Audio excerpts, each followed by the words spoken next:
First கீ ஊற்றிக்கணும். Then coconut oil. Cashew நட்ஸை நல்லா டோஸ்ட் பண்ணி எடுத்துக்கணும் இதில். தென் ஆல்மண்டஸ் வந்து டோஸ்ட் பண்ணிக்கணும், பாதாமை. தென் ரவை போட்டு கிண்ட விடணும்.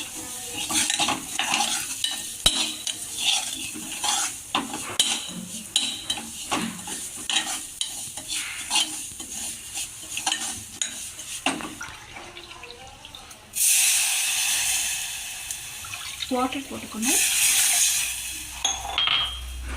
கப் ஆஃப் வாட்டர் போட்டுக்கணும். ஒன்லி 2 cups ஆஃப் வாட்டர் தான். சால்ட்,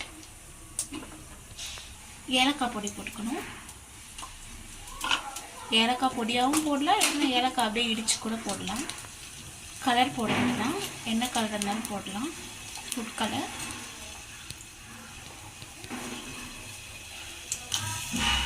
டோஸ்ட் பண்ணி வச்சுக்க கேஷ்யூ நட்ஸ் எடுத்து போட்டு. ஸோ நம்ம 1 cup ஆஃப் ரவை எடுத்துருக்கோம். ஸோ அதனால் 2 cup ஆஃப் வாட்டர் போட்டிருக்கோம்.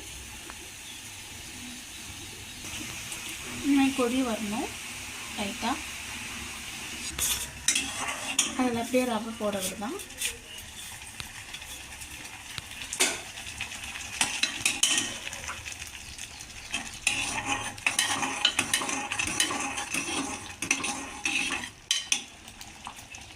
ரவை போட்டு க்ளோஸ் பண்ணிடணும். இப்போ 5 minutes இந்த மாதிரி க்ளோஸ் பண்ணி வச்சிடணும். இது ரெடி ஆயிடுச்சு.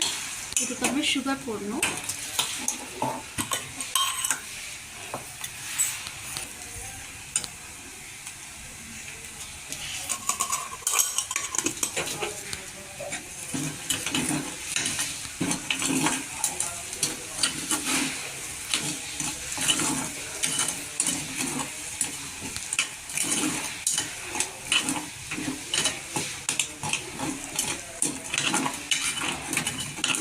சுகர் போட்டு ஒரு 5 minutes எடுத்து வச்சிட்டோம்னா கேசரி ரெடி.